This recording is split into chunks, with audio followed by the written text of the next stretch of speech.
Bueno, vamos a continuar con la selección de los analgésicos para el control del dolor.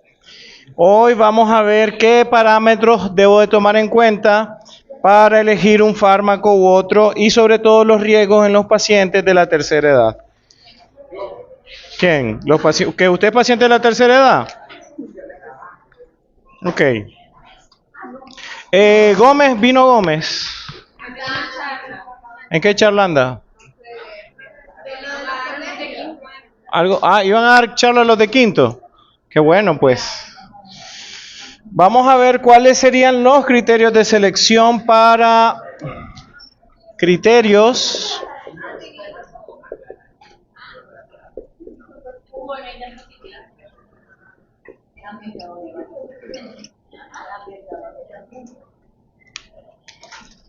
en pacientes con compromiso sistémico.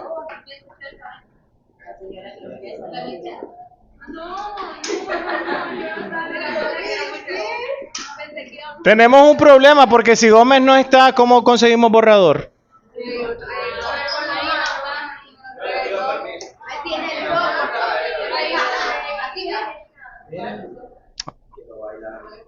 Pero este es el que quería yo.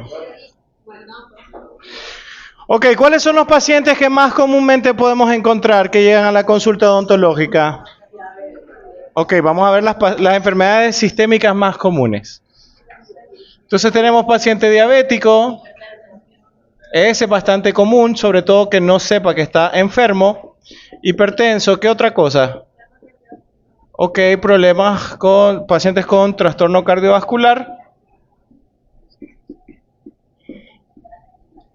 Faltan dos importantes. Faltan dos importantes en la lista. ¿Qué otro? Sí, los pacientes con problema renal, claro. Trastorno renal. También. Renal. Respiratorio. Trastorno hepático.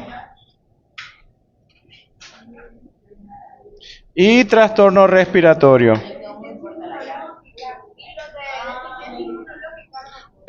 Sí, pero esos no nos afectan tanto para AINES. Respiratorio. Aquí está cardiovascular. ¿Por qué tenemos que tener criterios para la selección del analgésico para estos pacientes sistémicos? ¿Y por qué hablamos de AINES? Porque lo más seguro es cuando tengamos un paciente con estas condiciones, tratemos de encontrar un AINES como una opción viable para el manejo de las condiciones patológicas de este paciente. ¿Cuáles pacientes ya conocemos un poquito más a profundidad? Ya sabemos que los pacientes con trastorno hipertensivo y con trastorno cardiovascular van a tener especial cuidado o debemos de tener especial cuidado con unos AINES. Pregunto, ¿qué AINES no recomiendo utilizar en un paciente que sea hipertenso o con riesgo cardiovascular? ¿Qué AINES no recomendaría utilizar? De primera elección. ¿Cuál? No, estoy hablando según la familia de los AINES. Y Alejandra volvió a su estado base, a su estado original. Se ha reconvertido en la poeta. Es un ave que está libre para ver lo que pasa en el área verde. Es como la canción de Ayúdame Freud de Ricardo Arjona, donde dice, imagínate que esta es una jaula y al fin las puertas se abren para que pueda volar libremente. ¿Ya? Ok. Si los AINES se clasifican según su mecanismo de acción en... ¿Cómo se clasifican? Según su mecanismo de acción.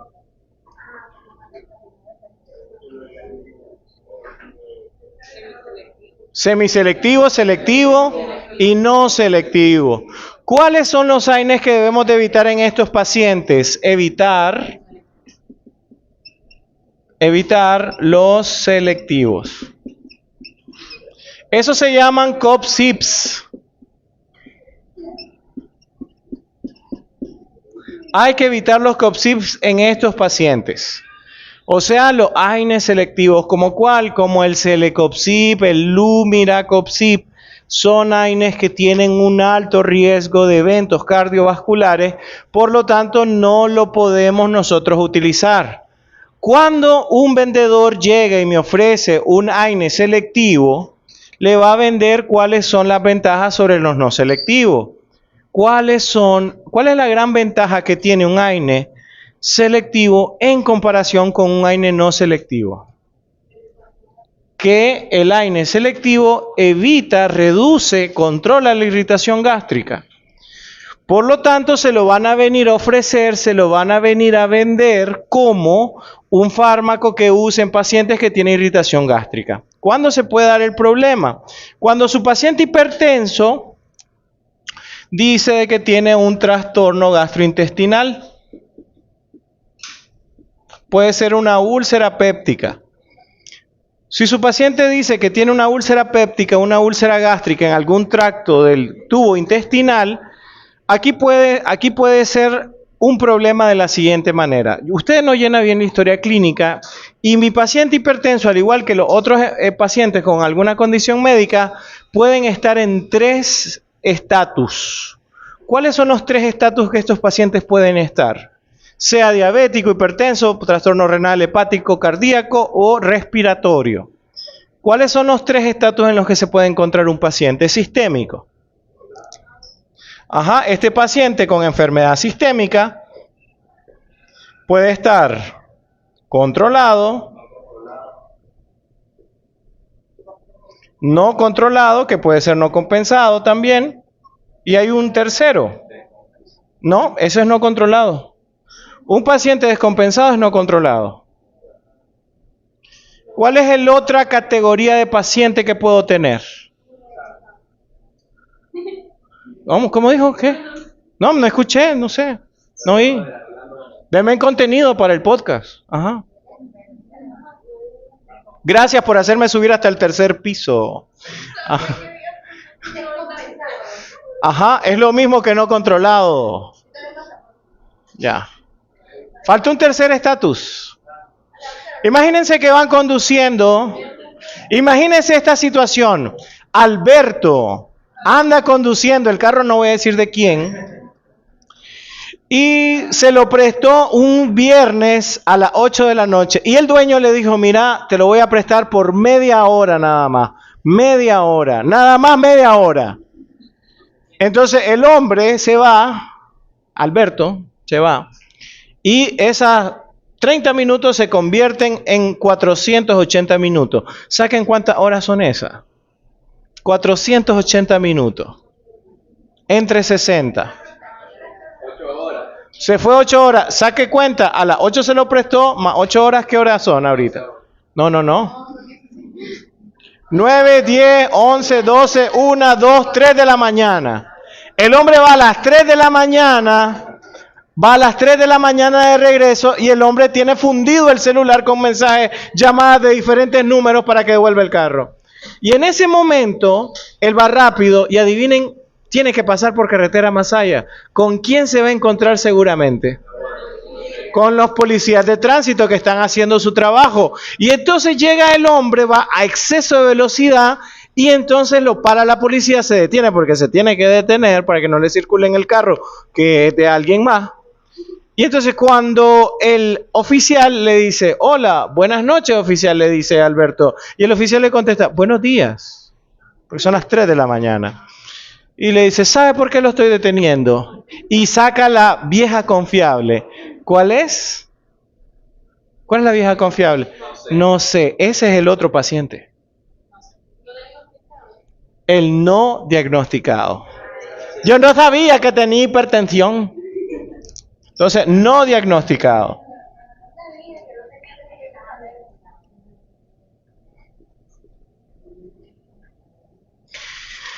El paciente hipertenso pasa muy desapercibido. Consejo sano para una práctica mejor. Cuando ustedes estén llenando la historia clínica de su paciente y ustedes le pregunten ¿de qué padece? De nada, no padece de nada, siempre que sea su primer paciente o sea la primera cita con esa persona, tómenle la presión. Ese paciente puede tener 20 años y puede tener hipertensión ya. Puede tener 50 y puede no tener hipertensión, pero también puede pasar lo contrario. Cara vemos, condiciones sistémicas no sabemos. Sí, condiciones sistémicas no sabemos. Si este paciente era hipertenso y mi paciente dice que tiene úlcera gástrica, yo estoy pensando en que un fármaco como los AINES selectivos no irrita la mucosa gástrica. Entonces yo planteo, voy a mandarle este medicamento para, obviamente, quitarle el dolor, pero que no le irrite la mucosa, pero le incrementa el riesgo cardiovascular. Porque tenía oculto el hecho de que era hipertenso.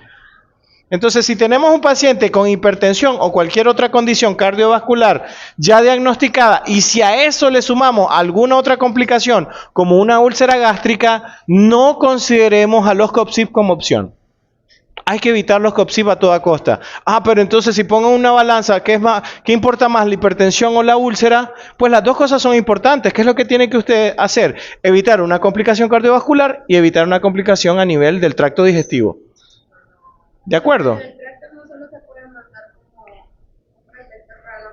Claro, usted puede recurrir a AINES no selectivos, ya que conocemos derivados del ácido propiónico, y con eso combinamos con el uso de un protector de la mucosa gástrica.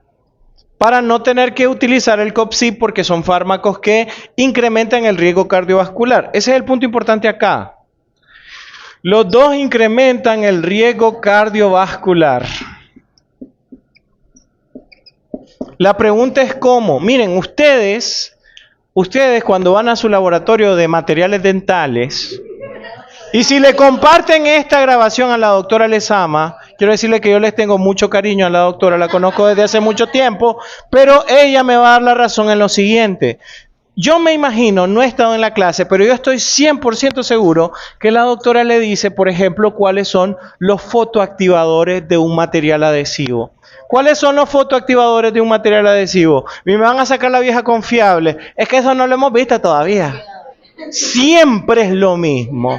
Siempre es lo mismo, doctora Lezama. Dicen estos muchachos que de adhesión todavía no saben nada.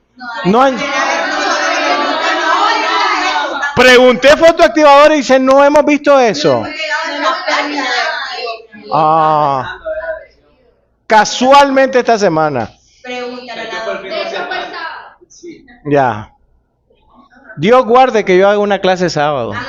Dios guarde. Ok, entonces como ustedes, no me voy a adelantar a los acontecimientos, solo le voy a decir de que un fotoactivador es la canforoquinona, que está presente en los adhesivos y está presente también en muchas resinas. La doctora no le va a decir en el laboratorio, mire, usted lo que va a agarrar es esta pastita y la va a meter en este dientecito, le va a dar forma y le va a poner la lamparita y eso le endurece. No, yo creo que el laboratorio va más allá porque va a una consideración técnica, teórica, de por qué esa vaina se termina endureciendo. ¿De qué está compuesta una resina? ¿De polímero o de monómero? Los polímeros se van a construir cuando usted coloque el fotoactivador. ¿Y cuál es la mejor polimerización? De los métodos de polimerización, ¿cuál es el más eficiente de todos? Ese es el peor, doctor. El autocurado es el peor. Ese es el más o menos. El termocurado es el mejor de todos. Me genera una mayor integridad de la formación de las cadenas de los polímeros. Si lo podemos trasladar a porcentajes, podríamos decir un 50% autocurado, un 75% en un bueno de los casos de lo fotoactivado, fotocurado y hasta un 95% de lo termocurado. Entonces siempre va a ser mejor algo que fue cocido, por decirlo de alguna manera. Entonces a ustedes le van a explicar por qué eso termina endureciéndose. Ahora, ¿por qué yo necesito saber cómo estos fármacos incrementan el riesgo cardiovascular? ¿Cómo incrementan el riesgo cardiovascular los COPSIBs? ¿Cómo lo hacen? Adelante. ¿Qué? UP, úlcera péptica. Buenos días, Ricardo, un gusto, un placer siempre contar con su presencia el día de hoy. Buenos días. Buenos días. Sí. Si hubiera venido yo a esa hora, buenas tardes, no hubiera ni venido para esa gracia. Sí. ¿Cuál es el riesgo cardiovascular ahí? Ajá.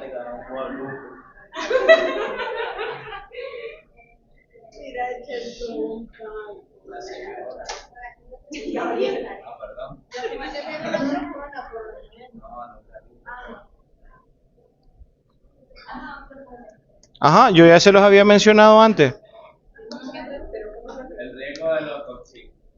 Dijimos, no vamos a usar COP-CIPs en pacientes con riesgo cardiovascular, pero ahora necesitamos saber por qué. ¿Ah? ¿Por qué? Lo que nos dice ella es que estos fármacos incrementan la trombosis, lo cual no es mentira.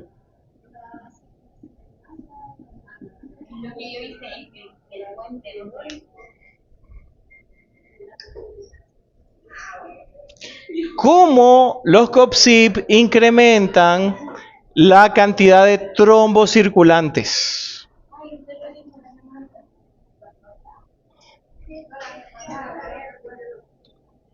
Aquí el internet de la universidad es para abrir la presentación desde el aula.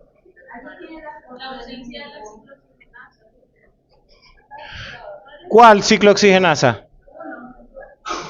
¿Qué hace? Bueno, lo que nos dice Aure es cierto, salud. Esta trombosis está condicionada por el aumento de la ciclooxigenasa 1. Una cosa en particular, sí. Incrementan los productos de la ciclooxigenasa 1, en particular uno de sus productos. ¿Qué es lo que incrementa? Exactamente, los tromboxanos. Lo que incrementa son los tromboxanos. ¿Y qué papel tienen los tromboxanos en la trombosis?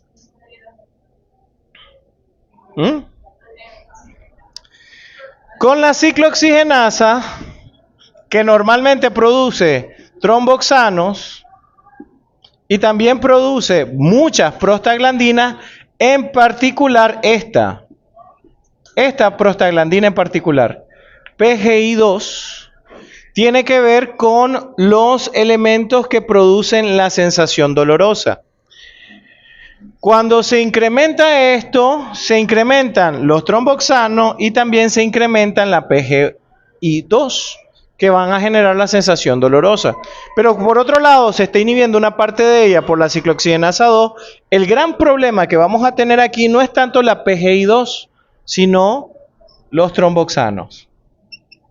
¿Qué hacen los tromboxanos aumentados? ¿Cuál es el efecto que producen el aumento de los tromboxanos?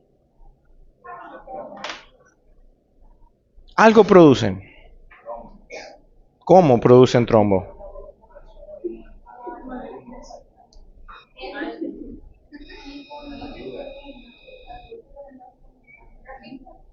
Búsquenle en los apuntes de las clases anteriores. Estoy buscando cómo abrir la presentación. Pero eso es como el factor edad para elegir o no los COP-CIPs. Aquí sí tiene algo que ver, sí tiene algo que ver, pero no es la edad en sí misma. Sí, fíjese ahí, estamos en los tromboxanos.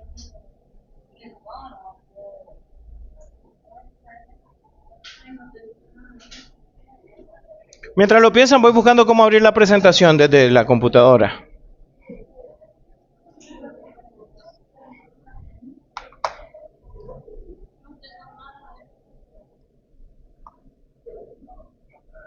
Mira, porque cuando no tenía necesidades del mismo cuerpo, como no tenía su nivel de normalidad, lo que él mismo aumentaba, y los momentos para llegar a un punto de que Ajá.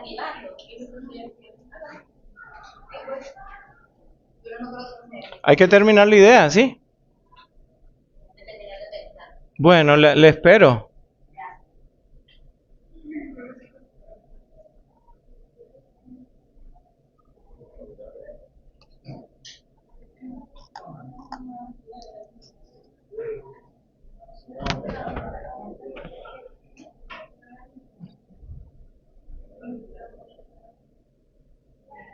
Sí, seguimos esperando ahí a ver. ¿Alguna idea, Ricardo? El gran problema de esto es que a mí me parece que no se vale que sepa más de resinas que mandar fármaco. Eso es lo que a mí, la verdad, me hace un... ¿Y qué tiene? No, no es celos, es realidad.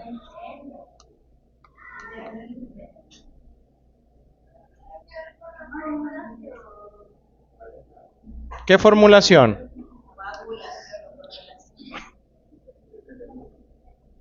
Ya estoy entrando al aula virtual.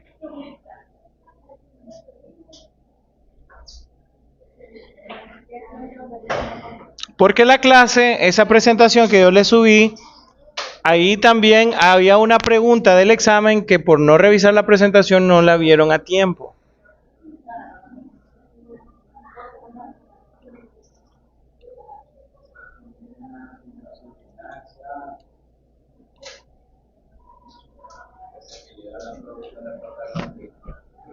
Sí, en la PGI 2, pero esa solo es parte del problema.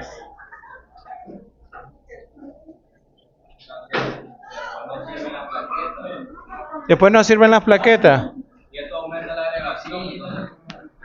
Pero no, los AINES no aumentan las plaquetas. Ah, bueno. Aumenta la agregación plaquetaria. Ya lo vamos, sí. Lo que dice Gabriel es cierto. Lo que dice Gabriel es cierto. ¿Cómo dice? ¿Qué dijo? Y eso que no viene a clase, un día no vino. Exacto. Eso sí.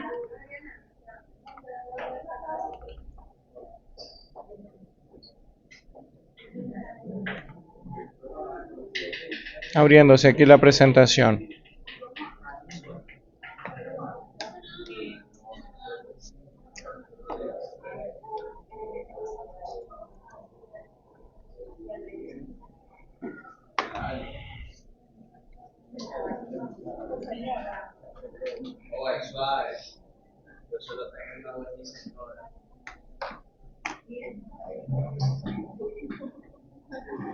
Voy a borrar entonces porque ya tengo acceso a la presentación. Bueno, váyale copiando mientras yo ya tengo listo esto.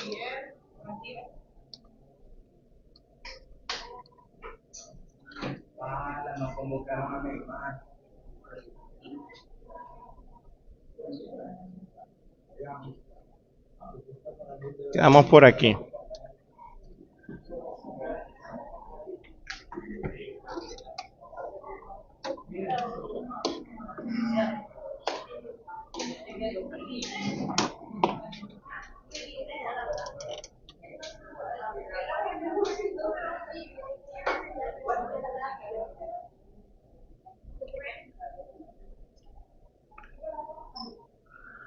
Listo, pues voy a borrar.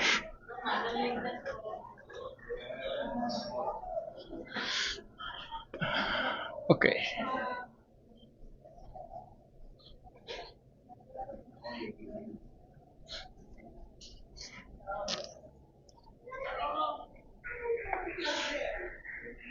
Bueno, entonces habían unos estudios que yo les había mostrado que hablaban acerca de los efectos que tienen los AINES en general.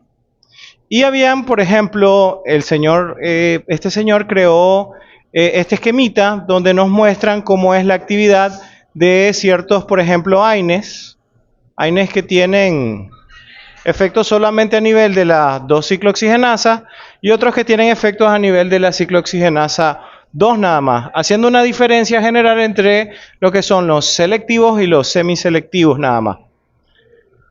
Este cuadro, que también estaba en la presentación, era lo que yo les pregunté en el examen.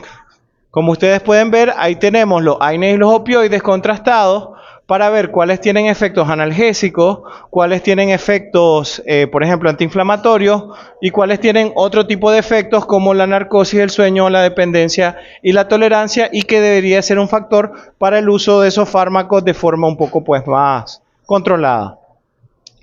Una característica principal de los AINES es que estos tienen una acción periférica, actúan a nivel de las astas dorsales de la médula espinal, y los opioides actúan a nivel central a través de 3 tipos de receptores, que son los mu, los kappa y los delta. La eficacia que tienen los AINES es para dolores como máximo moderado, sirven para dolores desde leve hasta moderado, y los opioides son para dolores de mayor intensidad. Lo vimos en los principios de uso de los opioides. Y en las acciones, otras acciones que pueden tener los AINES son los efectos antiinflamatorios, que no lo tienen los opioides. Así que cuando tenemos un dolor inflamatorio y el dolor es muy intenso, ¿cuál es la recomendación? Cuando tenemos dolores inflamatorios que son muy intensos, ¿cuál sería ahí lo que carecemos aquí? El efecto antiinflamatorio. Cuando tenemos un opioide, porque el dolor es de alta intensidad, tenemos mucha intensidad de dolor, entonces nosotros carecemos dentro de los opioides, porque no tiene otros efectos más que el analgésico, de poder aliviar la inflamación. ¿Qué hacemos entonces cuando tenemos un EVA 7 y acabamos de hacer una extracción de una molar o un procedimiento quirúrgico dentro de boca? Tenemos que combinar AINES con opioides, o combinamos ¿qué cosa con opioides? Corticoesteroide. Entonces, esas son las 2 estrategias que podemos utilizar cuando el dolor que nosotros tengamos esté asociado precisamente a un dolor inflamatorio en el caso de los opioides. Entonces, uno de los usos clínicos, pues a nivel de dolor articular, también de mialgias, o sea, dolores musculares, y también dolores de intensidad moderada. El efecto antiagregante plaquetario tenemos que considerarlo. ¿Por qué tenemos que considerar el efecto antiagregante plaquetario? ¿Por qué era importante considerarlo? No sé, pues sale ahí, no sale aquí. Ajá. Porque cierto tipo de ¿Cuáles AINES tienen más efecto antiagregante plaquetario? ¿Los selectivos, los semiselectivos o los no selectivos? Los no selectivos son los que tienen mayor efecto a nivel de la agregación plaquetaria. ¿De qué ha venido a hablar todo lo de la trombosis? Precisamente la acción de las plaquetas que usted dijo. Si hay mayor acción plaquetaria, vamos a tener trombosis. ¿Y cuándo ocurre más eso? Cuando tenemos inhibición de la ciclooxigenasa 1. Entonces, miren, aquí tenemos el arco reflejo. El arco reflejo tiene que ver con cuáles son las fibras nerviosas que son estimuladas frente a un dolor leve, moderado o severo. Cuando nosotros recurrimos a los AINES, nosotros estamos actuando a nivel periférico. Pero cuando recurrimos a los opioides, nosotros recurrimos al efecto a nivel central. ¿Cuál es el problema de este efecto a nivel central? ¿Cuál es el problema de los opioides a nivel central? ¿Qué tiene de malo que quite el dolor usando fármacos que actúen a nivel central? ¿Cuál es el gran inconveniente de manejar el dolor cuando es a nivel central? Es mejor que el nivel periférico, muchísimo mejor. Pero hay un gran riesgo con los que son a nivel central. No, tanto los unos como los otros van a tener sus efectos secundarios. Eso no se lo vamos a poder quitar.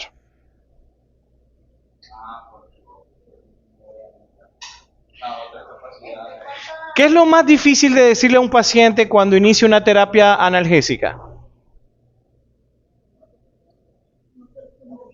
¿Qué es lo más difícil de poder decirle en el postoperatorio? ¿Qué vendría a ser lo más complicado? Ah, exacto. ¿Y cómo sabemos eso? ¿Cómo podemos contestar esa pregunta?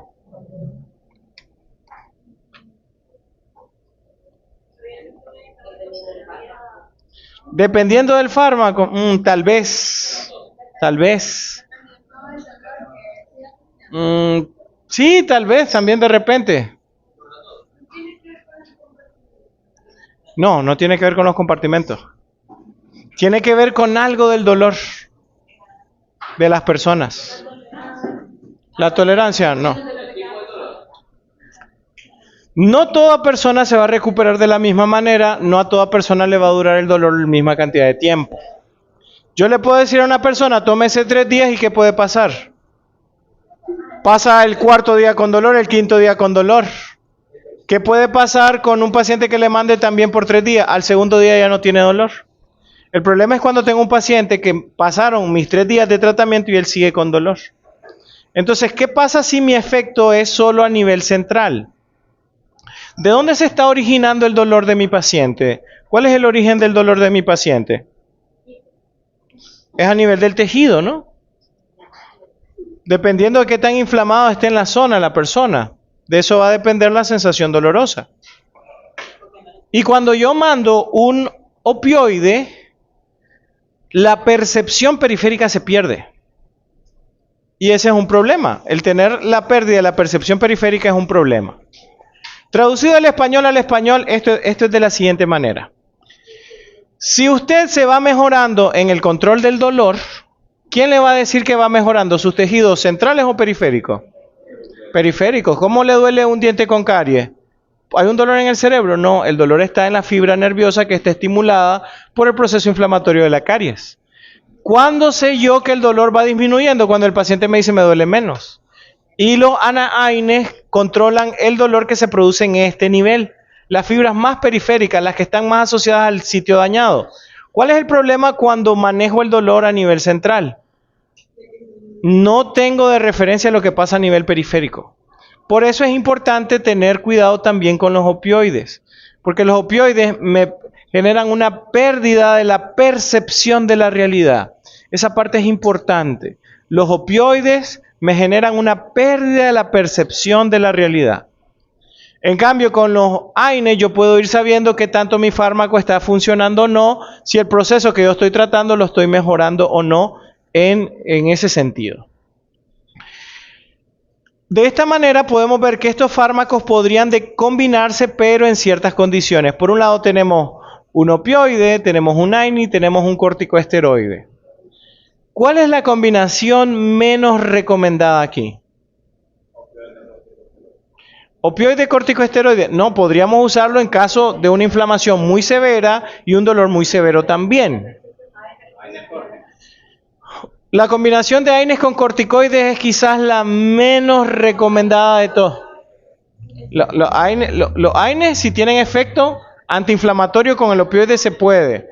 Pero si yo tengo, por ejemplo, un efecto, yo quiero un efecto antiinflamatorio y yo tengo AINES y tengo dexametasona, que es un corticoesteroide, no sería la mejor combinación. ¿Cuándo combino corticoesteroide con AINES? Cuando por un lado necesito cubrir la sensación dolorosa y por otro lado necesito cubrir la inflamación. Y para ello necesito saber el tiempo. ¿Cuándo uso para la inflamación los AINES? ¿Cuándo uso para inflamación los AINES? ¿Qué característica tiene la inflamación para que use los AINES? No, eso es dolor. ¿Qué característica tiene la inflamación para que yo use AINES? No es tanto que sea localizado, no. Cuando yo tengo un efecto antiinflamatorio y yo lo combino con un efecto desinflamatorio de un corticoesteroide. Yo puedo combinar un AINE con un corticoide cuando aproveche el efecto analgésico de un AINE contrastado con el efecto desinflamatorio de un corticoide. René me hace una pregunta, yo se la contesto y se pone a platicar con la Segovia. ¡Qué barbaridad! ¡Qué barbaridad! Es como cuando la gente se pone a comer aquí a la hora de la clase. Ok, perfecto. ¿Qué estamos viendo aquí? ¿Sí?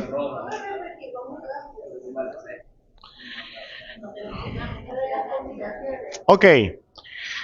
EVA 7 u 8 de dolor en un procedimiento quirúrgico. Acaban de extraer los restos radiculares de una hemiarcada completa, por un accidente, por lo que ustedes quieran. Están extrayendo al menos unos 7 dientes, simultáneamente en una sola cita. Entonces, ahí que vamos a tener una gran sensación dolorosa y vamos a tener bastante inflamación. ¿Cuál sería la combinación correcta? Si el dolor se llega a una intensidad de más de 5, utilizar un opioide a dosis baja y combinarla con un corticoesteroide. Estamos hablando de que hicimos varias extracciones ese día, en una misma sentada. O fue una sola extracción, pero bien compleja, bien laboriosa, me llevó mucho tiempo. ¿Cuál es otra combinación requerida? Por ejemplo, yo voy a tener una alta intensidad de dolor, quizás no vaya a tener tanta inflamación, pero va a haber inflamación. Yo puedo combinar lo que sería un opioide con un AINE, aprovechando el efecto antiinflamatorio del AINE y los buenos efectos analgésicos del corticosteroide. Del opioide, perdón. Perdón. Entonces me equivoco en una cosa, está distraído y dice, entonces, ¿qué combinación no deberíamos de procurar? Tengo inflamación y para tratar la inflamación combino un AINE con un corticosteroide. Yo no debería combinar los efectos antiinflamatorios con los efectos desinflamatorios de los corticosteroides. Porque unos son más útiles en un tipo de inflamación, estos sirven para un tipo de inflamación en particular y estos son más útiles para otro tipo de inflamación. Eso es lo que estoy preguntando. Hay un tipo, la inflamación se caracteriza porque tiene dos categorías. Y en una de las categorías de la inflamación, los AINES van a ser bien útiles. Y en la otra categoría de la inflamación, los corticosteroides van a ser bien útiles. Estoy haciendo la pregunta, todavía no le he contestado. Pero Segovia, la pregunta, y después voy con Ricardo. Que Ricardo tiene una pregunta, no podemos dejar escapar esta oportunidad.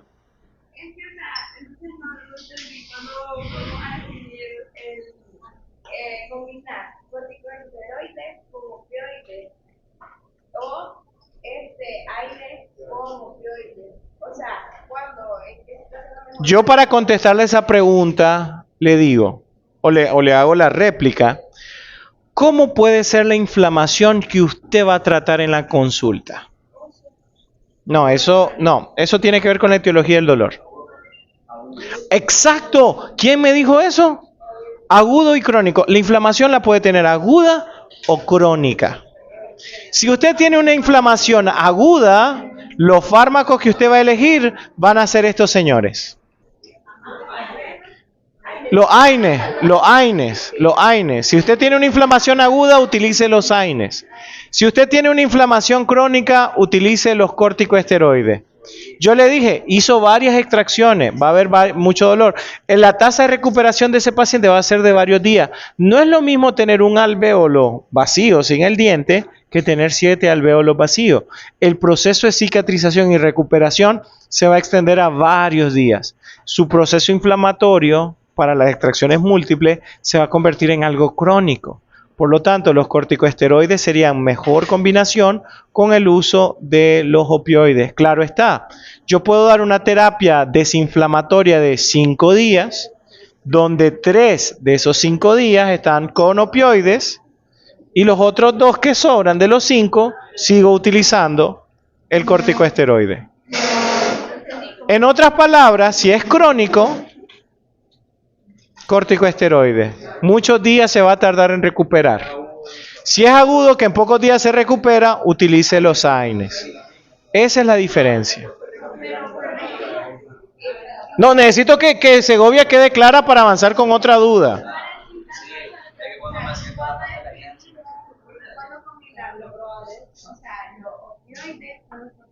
Pero si lo dije al inicio, para usar los opioides necesito un dolor que sea de alta intensidad. Para usar los corticoides, que el proceso de recuperación tarde varios días o ya tenga varios días iniciado la inflamación.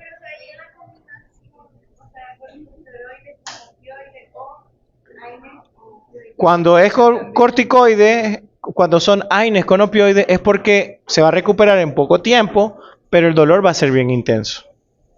Lo agudo para AINES, lo crónico para corticosteroides. Ese es el punto. Lo agudo AINES, lo crónico corticosteroides. Ricardo, ¿su pregunta? Ah, bueno, pues de ahí no me pregunte. No, hombre, mentira, tranquilo. Voy con Vox.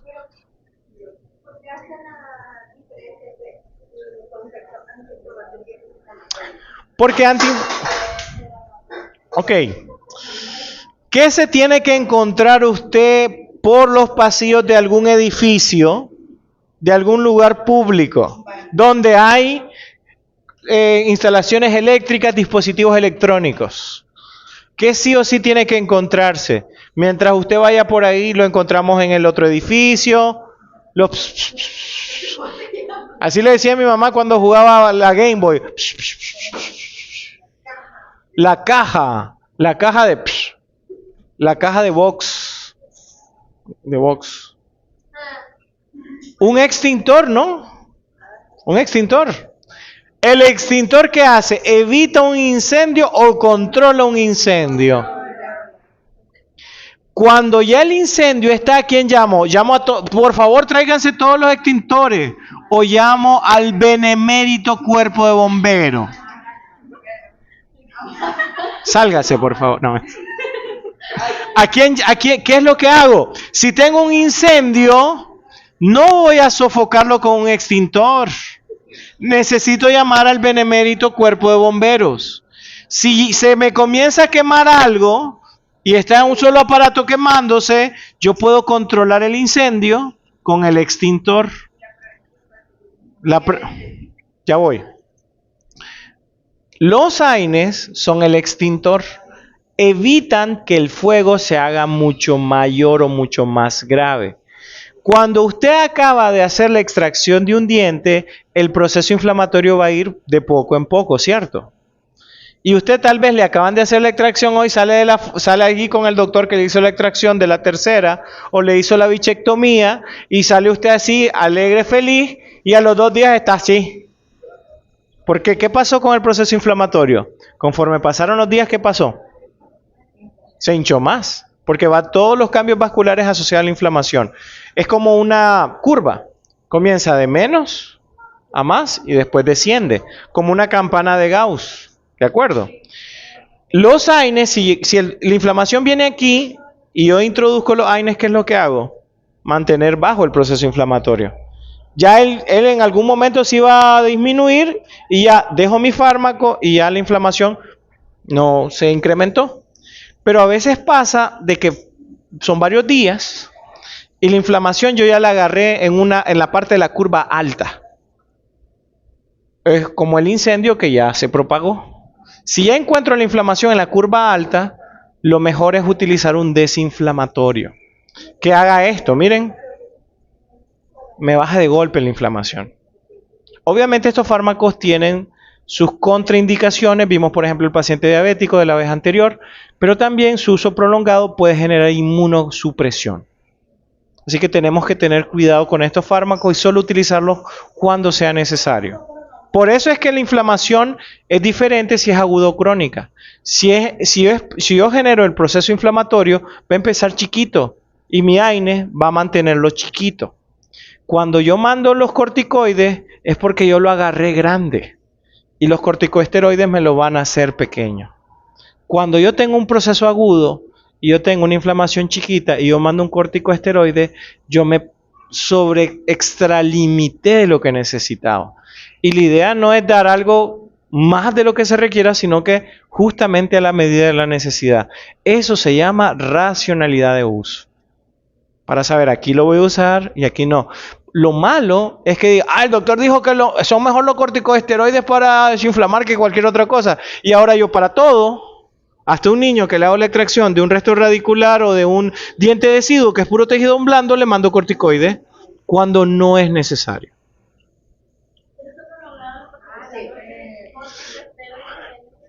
Inmunosupresión y déficit metabólico también. Lo podemos ver con el caso de los pacientes diabéticos. ¿De acuerdo? Sí. Metabólico. O alguna alteración. Hola Gómez, le extrañamos. Sí, bueno, algo así me dijeron que andaba en una charla, dicen. No sé si dándolo o recibiendo, no sé. Dándola, humildemente. ¿Cuándo usted en su tercer año daba charlas, doctor? Y yo le contesto, yo daba charlas. En primer año daba charlas a los niños de las escuelitas. ¿Qué le pasa? Sí. Va a clase con los niños de... Ya. ¿Están los martes? Bueno, bárbaro. Ok, miren, este vaso roto de acá nos hace pensar que esto es como la confianza, ¿no? Esa es la confianza. Por ejemplo, si hay pocas personas a las que si me dice y no la pienso demasiado, ve, préstame las llaves de tu carro, yo le digo, tomá. Hay pocas personas a las que yo le tengo esa confianza. Pero, por ejemplo, si yo tengo un amigo que me presta las llaves del carro, yo se lo presto, yo le digo que regrese una hora y ya no regresa, pues yo creo que ya está fracturada la confianza. Va a ser un poco difícil volver a confiar. ¿Ya? Ahora, es difícil cuando se rompe la confianza poder recuperarla. Entonces, cuando nosotros decidimos usar un fármaco, estamos en una línea muy delgada y frágil de poder cometer un error. Por eso yo no puedo mandar un fármaco solo porque sí, no puedo mandar Enantium solo porque sí, Tramadol solo porque sí, porque la confianza en el control del dolor yo la puedo perder por esta fragilidad. ¿Y cómo yo obtengo solidez, seguridad? Cuando yo tengo los datos suficientes para tomar la decisión de qué usar, porque hay tantas opciones que yo debo saber qué debo usar para cada caso. Hay que romper algunos esquemas tradicionales, eso sí. ¿Cuál es el esquema tradicional que ustedes tienen que romper? Por ejemplo, el dexketoprofeno, el Enantium. ¿Qué es lo mejor para el manejo del dolor?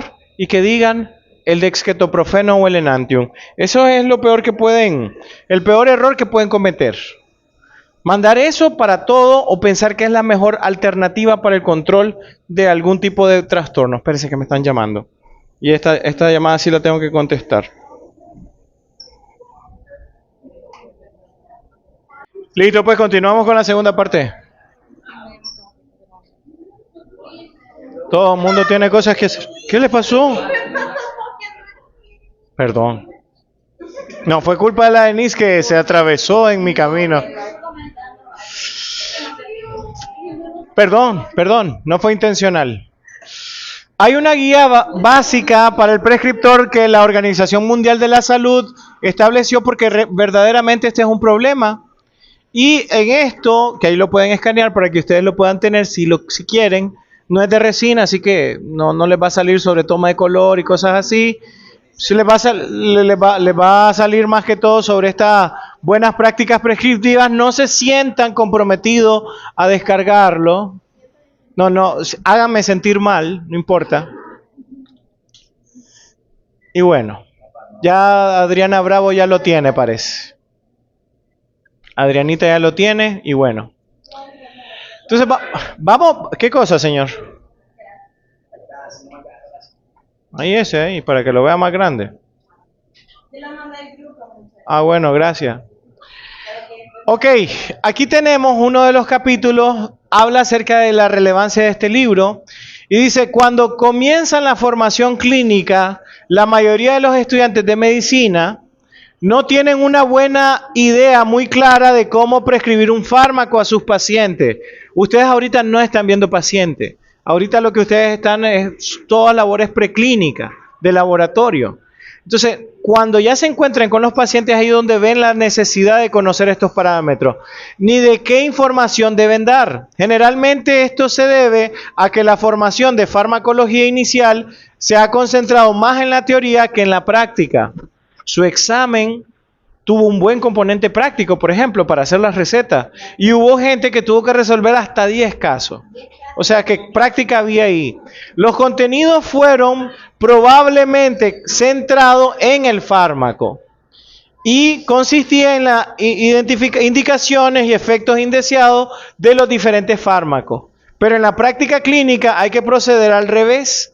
Del diagnóstico al fármaco. Primero conocer la enfermedad y después saber qué fármaco deberíamos de utilizar.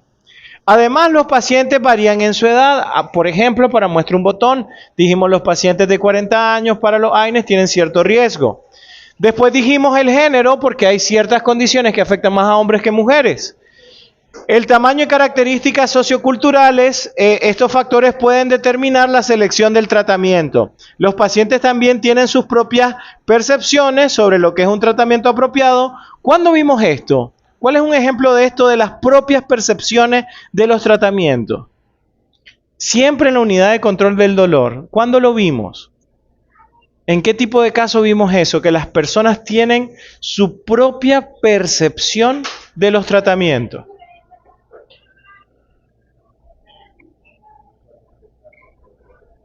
Tal vez fue el viernes que no vino, Señor. ¿Qué tipo de etiología del dolor nos plantea esta situación? La nociceptiva etiología. Un paciente que usted llega con dolor porque tiene una pulpa vital reversible y usted le pone un cemento temporal, ¿qué pasa con el dolor? Desaparece. ¿Y el paciente qué le puede decir? Y no me va a andar nada para el dolor. ¿Y qué les decía yo que debíamos de hacer en ese caso? Les daba dos opciones ahí. Exacto, se fijan que sí lo vimos. Mandábamos algún placebo o algún fármaco que no tuviera gran efecto solo para quitarle la idea, porque él tiene esa percepción. Y si la persona dice, la me va a doler porque este doctor no me mandó nada para el dolor y el otro sí me mandaba, y termina teniendo dolor, por una cuestión de la percepción del tratamiento. Tratamiento apropiado y deberían ser socios del tratamiento plenamente informados. ¿Qué significa eso de ser socios del tratamiento? No es solo poner un fármaco, es saber cómo lo vamos a mandar, a qué hora, qué intervalo. ¿Qué hacíamos nosotros? ¿Cómo negociamos esta parte en ansiolíticos? Esta parte de que los pacientes deben de ser socios de su tratamiento. ¿Qué ejemplo me dan en el tema de ansiolíticos que hacíamos esta negociación? En ansiolíticos. No en siliconas de adición, no en silicona de condensación, no en alginato. ¿Usaron agar-agar? Pregunto. Bueno, buenísimo. Qué bueno que si conoce más de fármacos, de materiales, está mal. Conozca de los dos. Que la doctora puede escuchar la grabación y después me sacan de contexto. Ajá.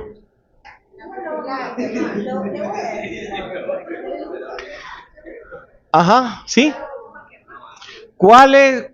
¿Qué negociación hacíamos en los ansiolíticos con el paciente para hacerlos socios del tratamiento?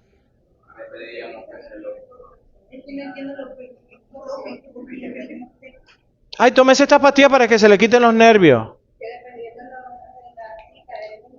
O la hora, por ejemplo, si yo mandaba un tratamiento profiláctico, una prevención.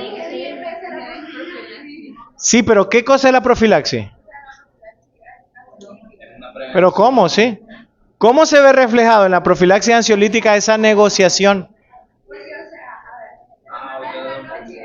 Pero cuando usted decía, mire, se lo va a tomar a las 8 y la persona ni sabe usted a qué hora se duerme. La negociación es, ¿a qué hora usted se duerme? A las 8, bueno, se lo toma a las 8, se la toma a tal hora. Ahí lo está haciendo parte, no le dice, mire, se lo va a tomar una en la noche, no le pregunta ni a qué hora, ni le dice a qué hora, y él llega a una cita donde tal vez durmió más, durmió menos, y no lo están haciendo pleno. Exacto, pero eso se hace individual para cada persona.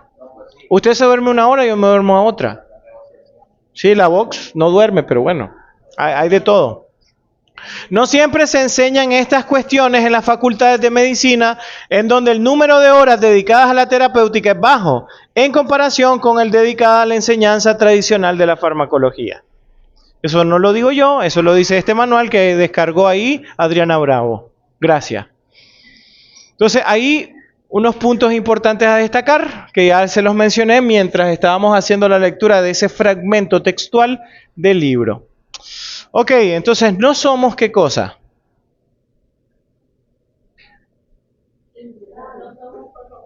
¿Qué cosa es esto? Si yo les pregunto qué cosa es esto, ¿qué me dicen? Perdón, voy a regresar aquí. No todos somos iguales. Esto es un vector. Esto es un vector. Es una figura de una persona genérica. ¿Cómo?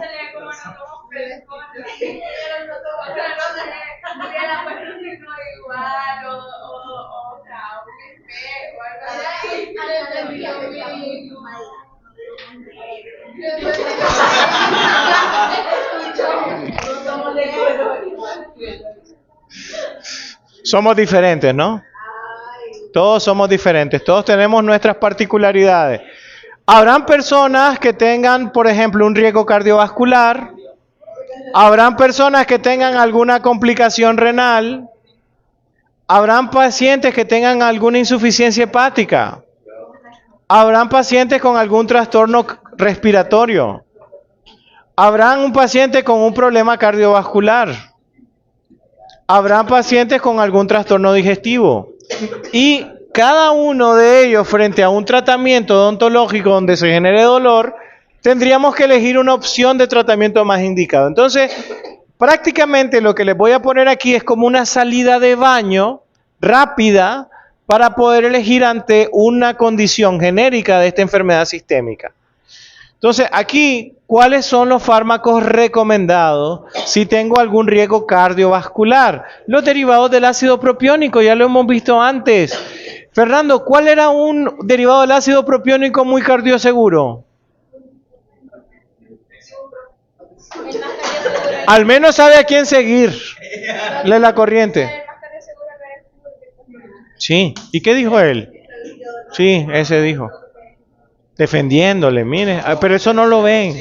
Shakira, ciega, sordo, mude. Pero ¿sabe qué más? Testaruda. ¿Ah? Es otro, el ibuprofeno es otro, el naproxeno es otro. Por ejemplo, para los pacientes que tienen algún déficit de funcionamiento hepático, los derivados del ácido, ahí lo tienen. Tenemos para pacientes con algún trastorno digestivo, ¿qué fármacos podemos recomendar?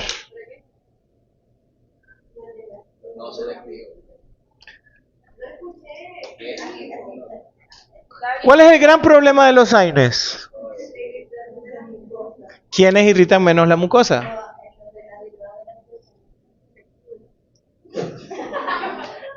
Pregunté cuáles son los que menos irritan, no cuáles están asociados a perforación gástrica. Literalmente, la aspirina es un derivado de los salicilatos que está asociado a la perforación gástrica. Sí, ahí se nos dice, ¿y ahí entonces? Ya.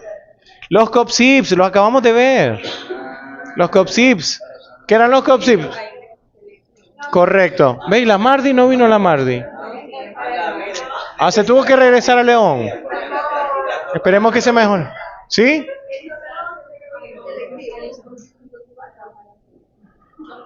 Sí.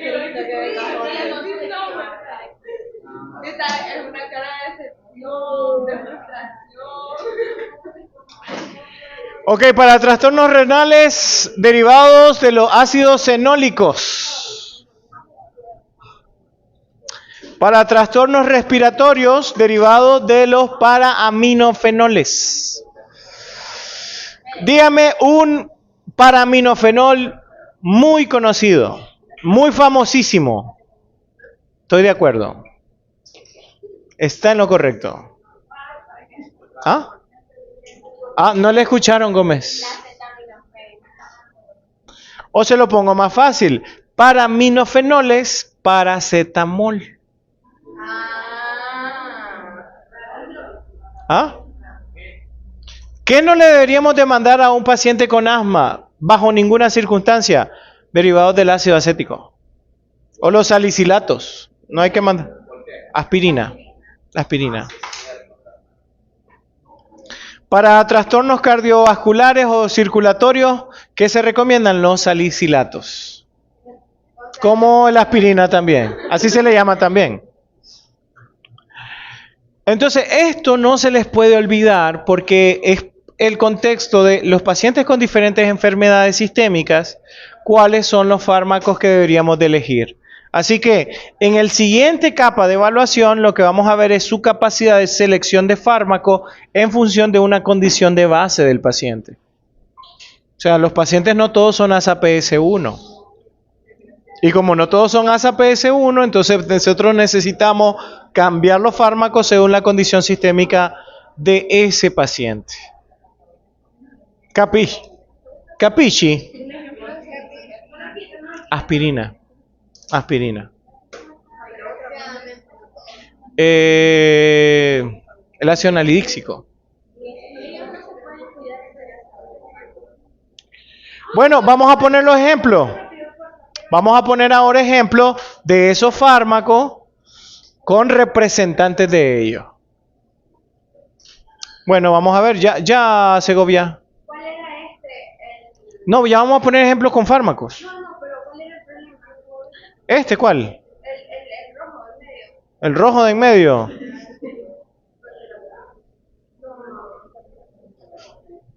Perdón, aquí. Este es cardiovascular. Y entonces el otro, ¿cuál era? Cardíaco. Acuérdese que en la lista pusimos hipertensión y también pusimos trastorno cardíaco, pues.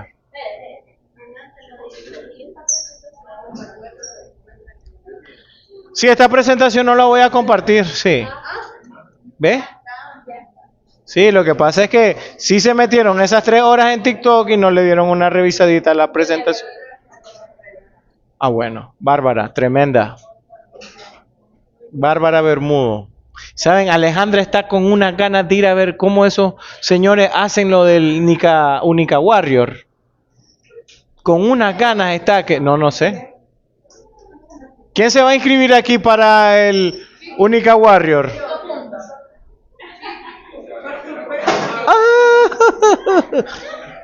La que se va a meter a Única Warrior. ¿Quién? Ah, ¿usted va?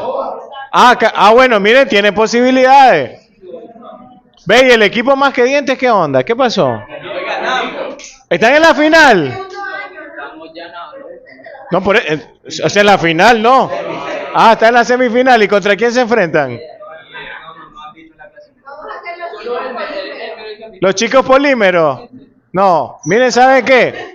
Vamos con los chicos más que dientes. Sí. Bárbaro. Bueno, vamos con los representantes, pues. Vamos con los representantes. Para riesgo cardiovascular, derivados del ácido propiónico, los salicilatos para la aspirina, para aminofenoles como el acetaminofén. Hablamos del diclofenac para los de riesgo hepático, piroxicam para problemas renales, luminacopsib o celecoxib para los de trastorno digestivo. Entonces, ¿cuál era el esquema tradicional que íbamos a romper? Es que si tenés dolor, mandale Enantium. No todos los casos se pueden resolver con eso.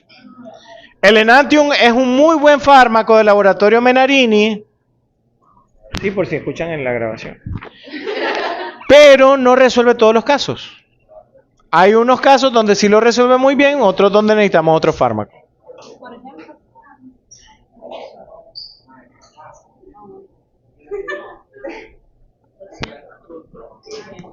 ¿No vino la Alejandra? Alejandra, le extrañamos mucho hoy, 10 de mayo del año 2024. ¿Por qué? ¿No me va a escuchar? ¿Por qué? Bueno, Alejandra, dicen que usted no va a escuchar esta grabación, lo dice Ivania Segovia. Por favor, el próximo día de clase, demuéstrele lo contrario. Demuéstrenos lo contrario. Bueno, entonces, ¿qué otra cosa nos sale acá en esta literatura? La formación clínica de pregrado se centra a menudo en las capacidades diagnósticas, más que en las terapéuticas. A veces solo se espera que los estudiantes que copien las decisiones de los prescriptores de sus instructores clínicos. Y aquí hay un problema, esta parte. Ustedes conocen de la saga de Star Wars, ¿no? Conocen quién es el maestro Yoda. Y él tiene varios discípulos que siguen más o menos sus enseñanzas. Pero también por otro lado tenemos a Darth Vader, que sigue las enseñanzas pues de... ¿Cuál era su maestro? Palpatine. Al final él tuvo 2 maestros, decidió seguir por el maestro que no era del lado de la fuerza y pues se convirtió en uno de los héroes villanos de la saga. Cuando vayan a clínica se van a encontrar con la costumbre prescriptiva de los doctores que tengan ahí, y si alguno no tiene unos criterios actualizados del uso de los fármacos, pues ustedes van a caer en la tradición. Y van a mandar lo mismo que él mandaba, y siempre mandaba lo mismo sin tomar en cuenta los criterios individuales de cada paciente. Yo los invito a que ustedes se pongan más del lado de la fuerza y se pongan a cuestionarse ustedes mismos sobre las decisiones de uso de los fármacos, para que piensen un poquito más que van a usar antes de mandarlo, y no sea simplemente por borreguismo. ¿Saben lo que es borreguismo? Sí, exacto. ¿Y por qué mandaste esto? Yo no sé, el doctor me dijo. Usted tiene que saber. porque si no usted va a copiar esas mismas decisiones en su consultorio. Entonces esas costumbres son repetidas. O las directrices terapéuticas a las del uso sin que se le explique el por qué lo seleccionan. Fíjese bien, ¿por qué estás mandando esto? Y este es un problema global, la falta de criterios de selección. Por eso es que la industria farmacéutica hace mucha plata con nosotros. Porque como nosotros no tenemos criterios y nos dan una carpeta bonita, una camiseta bonita, o nos invitan a un almuerzo, o vamos a una charla, esto y lo demás, y si nosotros no tenemos criterio, vamos a hacer lo que esa gente diga. ¿Qué es lo que hay que hacer con los laboratorios? Con los laboratorios hay que ser astutos. Hay que estar abiertos a ver qué es lo que nos van a proponer, pero no fácilmente entregarle nuestra hoja de prescripción. O sea que un fármaco que yo elija como una opción que recomiende es porque yo sé que funciona bien. Y si funciona bien yo lo voy a recomendar para mi paciente. Pero si yo no lo conozco, no lo he usado y solo me dicen recomendarlo, están haciendo como la típica forma o estrategia que hacen los influencers cuando una marca quiere trabajar con ellos. Es como, miren, este es un viernes casual para mí. Hola, fanáticos de la página, alguien que tal vez tiene 300,000 seguidores en una red social y dice, y se me antoja algo de comer, pero estoy aburrido de los mismos lugares de siempre. Este fin de semana quiero hacer algo diferente y por eso les recomiendo hamburguesas Doña Chanita. Hamburguesas Doña Chanita son la mejor opción de hamburguesas que existen. Yo las probé y son extremadamente deliciosas. Y termina de grabar y lo tira a la basura porque esto no me lo voy a comer.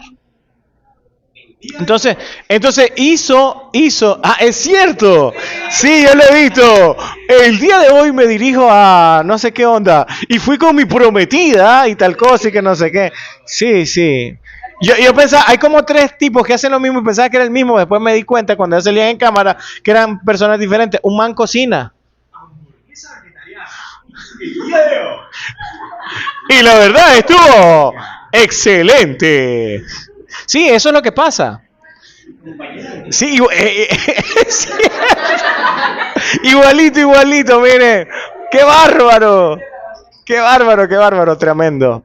Pasó algo completamente fuera del script esto, pero buenísimo. Tiene un don, Gabriel, tiene un don. Buenísimo. Entonces, no recomienden algo si ustedes no saben que realmente funciona. Es que lo que pasa es que este laboratorio me pagó este fin de semana en Montelimar. Está bien, disfrútenlo. Pero la decisión de prescribirlo, pues sea de ustedes, no del laboratorio. Miren, a mí, la gente de los laboratorios le gusta que yo promocione sus productos. A la mayoría de los doctores, no sé si se han fijado que le mandan una cajita y de King y que no sé qué. A mí me mandan como 10 cajas. Entonces yo acumulo tantas de estas cosas que yo las ando aquí para cuando voy a turno se las doy a los pacientes que lo necesiten. Porque hay fármacos que sirven. Hay fármacos que sirven, pero yo no voy a decir que eso es lo mejor. Hay otras opciones. Yo les puedo decir, de los 2 ácidos hialurónicos que hay en el mercado, los 2 son muy buenos. ¿Cuál prefiero yo? El que tiene mayor concentración, que es el de King. El otro es muy bueno. No digo que sea malo, pero hay una diferencia. La concentración de uno versus la concentración del otro. Entonces, que eso es algo que pueda mejorar el otro laboratorio aumentándole la concentración, claro que sí. Y cuando la concentración del uno sea igual al del otro, va a tener una ventaja el de King, que tiene varias presentaciones. El otro solo lo tiene en líquido. Entonces, hay que ver qué es lo que uno aprovecha de cada uno de los diferentes laboratorios. ¿Qué les quiero decir con eso? No se dejen llevar por la emoción, tengan criterio, vendan caro su capacidad prescriptiva. Si un laboratorio quiere que usted recete algo, hágasele el difícil. Hágasele el difícil. O sea, que usted también comience a analizar si ese producto vale la pena que usted lo recomiende. Entonces, el de copiar las decisiones de los clínicos, si las decisiones del clínico están erradas, ustedes seguirán tomando malas decisiones. Hay que saber el por qué hago la selección, no solo porque, es que me dijo el doctor que lo mandara y por eso yo lo mandé, y él que sabe. Sí, puede ser que sí. Pero hay que ver si esa decisión es correcta. Mire, Said constantemente me está diciendo, y entonces, ¿y ahí? ¿En qué quedamos? Y está bien. Está bien. Yo tendría que buscar el argumento para convencerle lo que le digo es correcto y si estoy equivocado decir, discúlpeme, me equivoqué. Me equivoqué, no soy como la Vox que nunca se equivoca. Yo sí me equivoco. Exactamente. De hecho, en eso estaba pensando. Ok, entonces cada uno de esos fármacos tiene pues una utilidad. Vamos a terminar de hablar del efecto cardiovascular y para ello vamos a utilizar estos reportes de estos doctores como la McGriffin, que habla sobre el mismo riesgo cardiovascular. El riesgo cardiovascular y los accidentes cerebrovasculares están conectados de la siguiente manera. Con el flujo de sangre, nosotros vamos a tener que hay condiciones que hacen más fácil o más complicado ese flujo sanguíneo.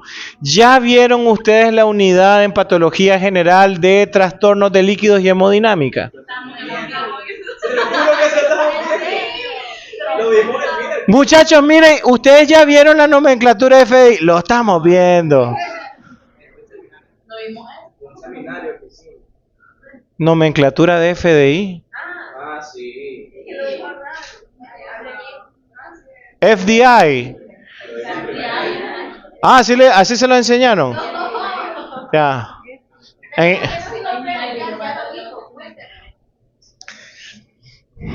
Hay dos presiones que controlan el flujo o la presión y la velocidad de la sangre. Exactamente. Sí, pero eso depende, por ejemplo, de la cantidad de proteínas. Hay trastornos donde aumentan las proteínas y hay trastornos donde disminuyen. Por ejemplo, las enfermedades renales son un buen ejemplo de déficit de proteína, exactamente como el síndrome nefrótico, ampliamente descrito en un libro clásico de patología que es el famoso de Robbins, ¿no? En sus diferentes ediciones. Es un clásico. Entonces, hay condiciones como los elementos que están dentro de la sangre que pueden complicar el flujo. Fíjense bien aquí que las plaquetas, que son esas como cositas blancas que ustedes ven ahí, o arañitas blancas, las plaquetas son las que terminan asociando a la obstrucción arterial. Y cuando las plaquetas se unen, pueden formar ese tapón plaquetario que puede ser peligroso en algunos tipos de pacientes. O si el trombo se termina asociando a una zona vascular con riesgo, pues vamos a tener un problema. Entonces aquí tenemos a la señora plaqueta. La plaqueta logra generar el efecto de agregación plaquetario gracias a que tiene incorporado dentro de su estructura la molécula del tromboxano. ¿Cómo obtuvo esta plaqueta el tromboxano? Bueno, gracias a la síntesis de prostaglandina que lo hace con la ciclooxigenasa a través de los fosfolípidos transmembranos. La función de este elemento es unirse en situaciones de estimulación de selectinas o integrinas para lograr generar esas uniones entre el endotelio y las plaquetas. Así se representan los tromboxanos. Cuando exponemos a las plaquetas a la ciclooxigenasa 1, ellas van a funcionar muy bien porque ella es la que termina de sintetizarlo.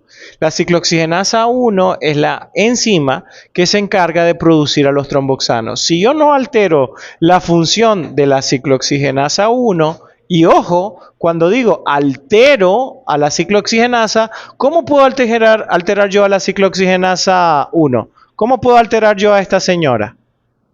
Hay dos posibilidades para alterarla. Porque un estado es normal. Y ahí funciona muy bien. Cuando está normal, funciona muy bien. No. ¿Qué es lo que puedo hacerle yo a la ciclooxigenasa para alterarla? O sea, eso es disminuir. Pero hay otra forma. Entonces, yo altero el funcionamiento de la ciclooxigenasa cuando yo disminuyo su acción, pero también la altero cuando la aumento. Y ya sabemos que hay una condición cuando se aumenta. Pero si ella está en un nivel normal, ella funciona perfectamente y mis plaquetas se agregan lo que tienen que agregarse. ¿Estamos claros con este primer punto? Ok. Ahora, si nosotros utilizamos un AINE selectivo, ¿a quiénes vamos a inhibir? A la ciclooxigenasa 2. Pero ya el funcionamiento de la plaqueta ya no va a estar normal. ¿Por qué? ¿Por qué ya no va a estar normal cuando yo utilizo AINES selectivos? ¿Qué es lo que le hice a la ciclooxigenasa 1? ¿La aumenté o la disminuí? La aumenta.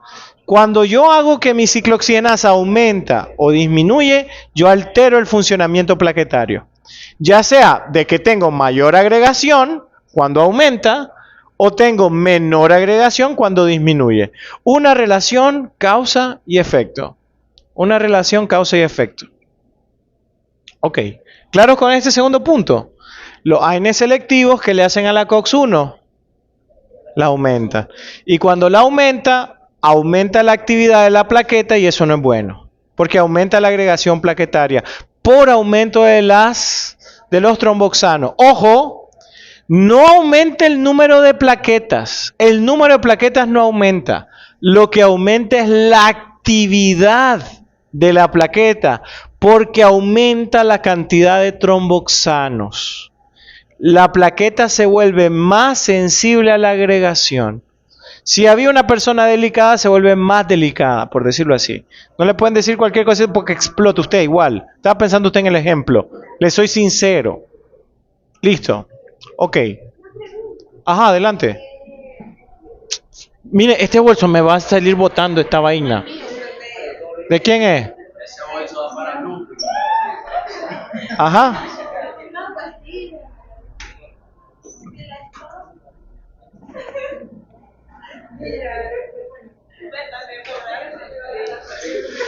Pregunta. ¿Qué fue? Sí, ya terminé.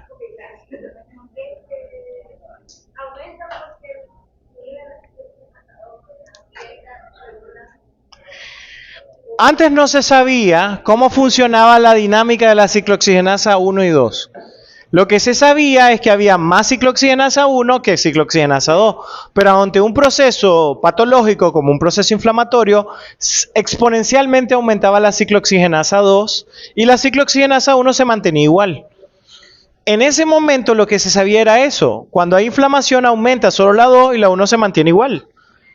Decidieron construir o elaborar un fármaco que solo afectara a la ciclooxigenasa 2 para mantener los efectos fisiológicos de la 1. Pero, como no se tenía un fármaco antes con esas características y como nunca se había inhibido solo a la ciclooxigenasa 2, porque los primeros fármacos que aparecieron eran no selectivos y a las dos la afectaban, no se sabía cuál era el comportamiento. Y el comportamiento era de que en ausencia de la 2, la 1 se expresa en mayor cantidad. Por eso los AINES selectivos tenemos que manejarlos con cuidado, porque cuando salieron al mercado, como hubo un método de corrupción para que saliera al mercado, varios estudios clínicos no se hicieron y por eso su seguridad pues no era adecuada para salir al mercado. ¿Listo? Bien. Ok, entonces aquí tenemos, por ejemplo, con un AINE selectivo, vamos a tener, fíjense aquí, miren, aquí está Goku convirtiéndose en Super Saiyajin, miren. Tenemos una mayor actividad plaquetaria. ¿Y eso es bueno, que la plaqueta esté más activada? ¿Es bueno o no? No, no es bueno porque va a ser más sensible a la agregación plaquetaria. ¿Y aquí qué dice? Cuando no estamos usando un AINE selectivo, la plaqueta funciona bien. Porque no altero, o sea, yo puedo mandar un AINE no selectivo o un semiselectivo y la función plaquetaria no se ve alterada de una forma, para la agregación plaquetaria, aclarando, aumentado, o sea, aquí no produce trombo, pues. Si yo lo inhibo totalmente a la plaqueta o parcialmente, yo no produzco trombo. Y no hay un evento cardiovascular como un infarto. Qué bonito. Aquí tenemos un aumento de los tromboxanos. Y por el otro lado, tenemos un AINE selectivo, no va a desempeñar bien su función. En cambio, con un AINE no selectivo va a disminuir la función plaquetaria, pero no va a producir trombos. Así que yo quiero, porque estamos hablando ahorita del riesgo cardiovascular, que mi paciente se muera de un infarto, no se va a morir de un infarto por trombo cuando uso AINE no selectivo o AINE semiselectivo, pero sí se nos puede morir cuando utilizo AINE selectivo. Eso es lo que estoy tratando de resumir en esa diapositiva. Y por allá tenemos a Miguelito que está muy atento a diferencia de gente que está aquí atrás. Aplaudo a Miguelito. Un aplauso para Miguelito. Un aplauso para Miguelito. Sí. Y tal vez viene, no me llamo Miguelito, me llamo, ya el nombre que se llame, ¿no? El ibuprofeno es un AINE no selectivo, es cardioseguro. Los COPSIP no son tan cardioseguros. Y esta diapositiva es con la última que nos vamos a despedir el día de hoy. Solo que, bueno, esta tiene dos láminas, 2 que 3 láminas, y es para lo siguiente. Miren, en condiciones normales hay una cantidad de tromboxanos y de prostaglandinas que está disminuido, o en una condición normal. Pero cuando tenemos por ejemplo, AINE selectivo, fíjense cómo la cantidad de tromboxanos es mayor y la facilidad de formar trombo. ¿Qué es lo que hacen los AINE selectivos? Esta lámina es solo para decir que los AINE selectivos aumentan, ¿qué cosa? Aumentan a los tromboxanos.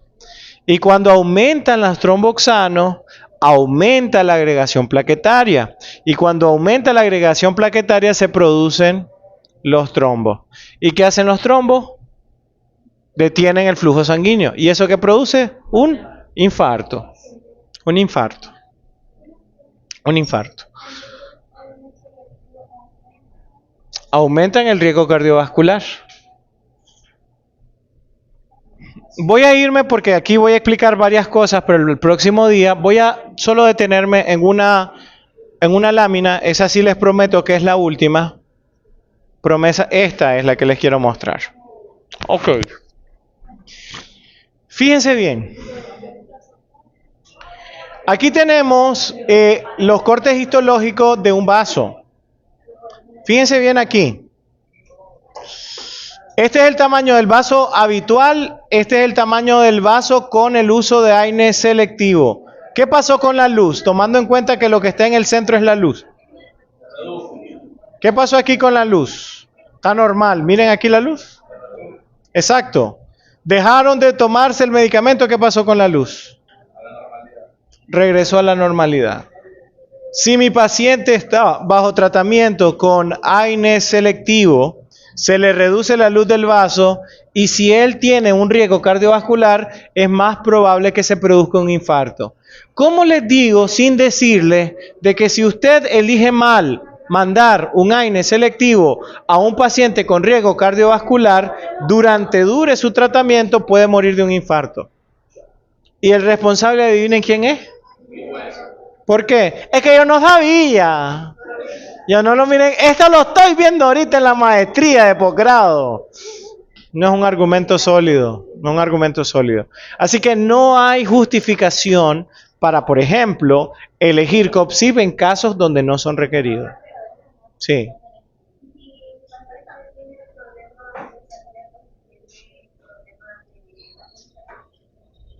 Lo que dijeron al inicio, puedo utilizar AINES no selectivos, pero protejo la mucosa gástrica previamente.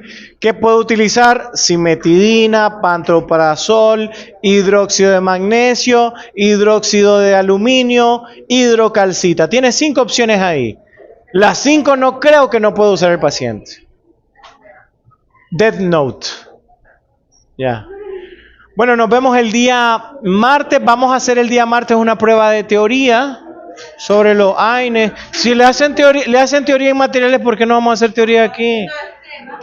Ah, bueno, mejor, aquí sí hacemos, para diferenciarnos. Doctor, ¿sabe? Habla con la de la vez, no sabe qué era de lo que estaba hablando. Ah, como que nos pregunta cosas que ni dice. Bueno, fin a la transmisión. Solo quiero que nos dé un saludo este muchacho que hace reseñas de los restaurantes. Tenemos un invitado especial, a ver si nuestros podescuchas pueden identificarlo. El día de hoy, en clase de terapéutica, con el doctor Eric Castillo. Y mi prometida. Y mi prometida, con... A la verga. Buenísimo.